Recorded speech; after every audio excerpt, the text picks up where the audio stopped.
నమస్కారం news 9 TV వార్తలకి స్వాగతం. గంజాయి బ్యాచ్లకు ట్రాఫిక్ రూల్స్ బ్రేక్ చేసి వారికి టేకుమట్ల పోలీసులు దిమ్మదిరిగే షాక్ ఇచ్చారు.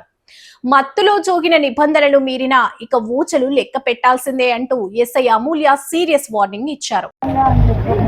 కొత్తది లాంచ్ చేశారు. అంటే ఈ 1 మంత్ ఇక్కడ సైబర్ క్రైమ్ లో ఏమేమి ఫ్రాడ్స్ జరుగుతున్నాయని మీకు చెప్పడానికి మేడం పేరు చికాగో వెళ్ళినాం. ఆమె స్టార్ట్ చేశారు ఇది. మేము అందుకే వీక్కి ఒక ప్రోగ్రామ్ చేస్తున్నాం. అట్లా ఈరోజు ఇక్కడ వచ్చినాము. నెక్స్ట్ వీక్ ఇంకో విలేజ్లో అట్లా చేస్తాం. మీకు ఇదనే కాదు, వెహికల్స్ కూడా ఏమవుతున్నాయంటే దొంగ బండ్లు, చాలామంది దొంగ బండ్లు తీసుకొని వచ్చి రిజిస్ట్రేషన్ లేకుండా ఇప్పుడు ఏమన్నా అయితే ఏమవుతుంది, వేరొకరి మీద ఉంటుంది, నడిపినోడు ఒకటి ఉంటాడు, అది అసలు సంబంధం ఉండదు. రేపు ఎవరైనా యాక్సిడెంట్ అయ్యి గుద్ది పోతాడు, మనం దొరకవడం అంటే ఓనర్ దొరుకుతాడు, గుద్దినోడు దొరకడు.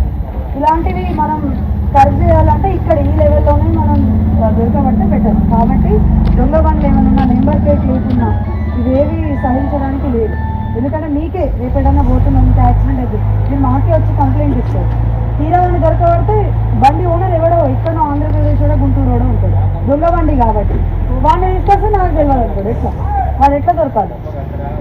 అందుకే మీరు కూడా ఇలాంటివి ఎంకరేజ్ చేయద్దు. దొంగ బండ్లని, మైనర్ డ్రైవింగ్, చిన్నపిల్లలకు బండ్లు ఇస్తే మాత్రం నేను పోలీస్ స్టేషన్ అనే ఆపుకుంటాం. నాకు ఎవరు వచ్చి చెప్పినా నేను బండి వదిలేదు.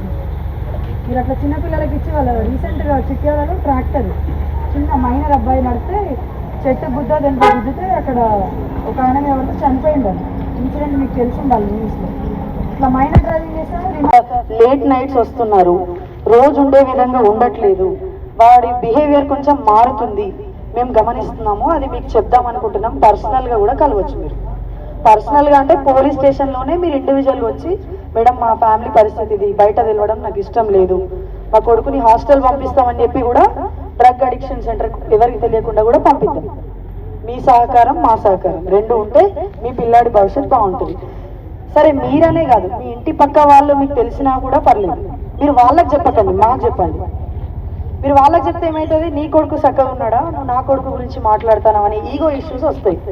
ఎంతైనా మనం మంచి చేద్దామని పోతే ఫస్ట్ నీది నువ్వు చూసుకో, నువ్వు ఎట్లున్నావు, నీ సంగతి తెలియదా, నా కొడుకు నానేటంత నువ్వు అని మనం ఏం చేద్దాం, కొంచెం రెప్యుటేషన్కి పోతాం. అట్లాంటి ఇష్యూస్ ఉంటాయి కాబట్టి మీరు వెళ్ళి వాళ్ళకి నేరుగా చెప్పడం అవసరం లేదు, మాకు చెప్పినా పర్లేదు.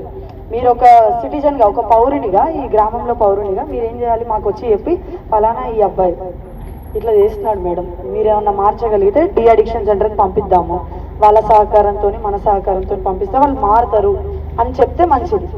లేదు మేము చెప్పాము, ఏమన్నా కానీ మాకు తెలియదు, మేము పట్టింపు లేదు, మేము పనులలో పోతామంటే ఇవన్నీ ఎక్స్క్యూజెస్ కాదండి.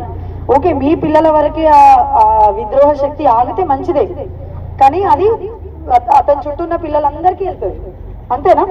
ఇప్పుడు ఒకరు చెడు ఉన్న వాళ్ళైనా సరే కొడుకులు ఇలాంటి డ్రగ్స్కి అలవాటు అయిపోయి కుటుంబం అంతా చిన్న భిన్నం అయిపోతుంది. చూస్తున్నారా న్యూస్ అందరూ?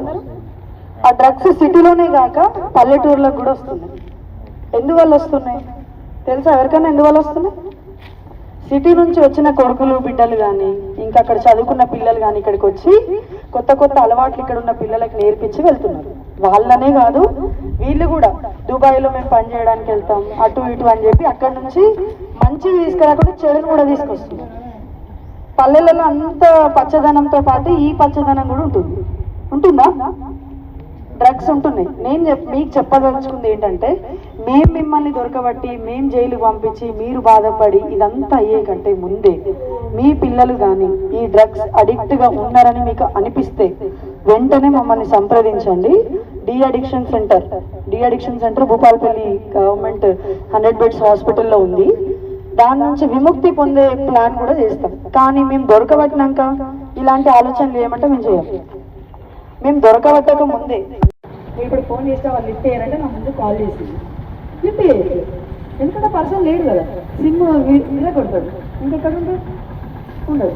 మేము వెంటనే సైబర్ క్రైమ్ మా పిఎస్లోనే కంప్లైంట్ రేజ్ చేస్తే 1,10,000కి 54,000 హోల్డ్ అవుతుంది. ఇంకా 3 బ్యాంక్ అకౌంట్స్కి రేజ్ చేసినాం టికెట్స్. వాటి నుంచి ఏమన్నా వస్తే అవి కూడా హోల్డ్ అయ్యే ఛాన్స్ ఉంది.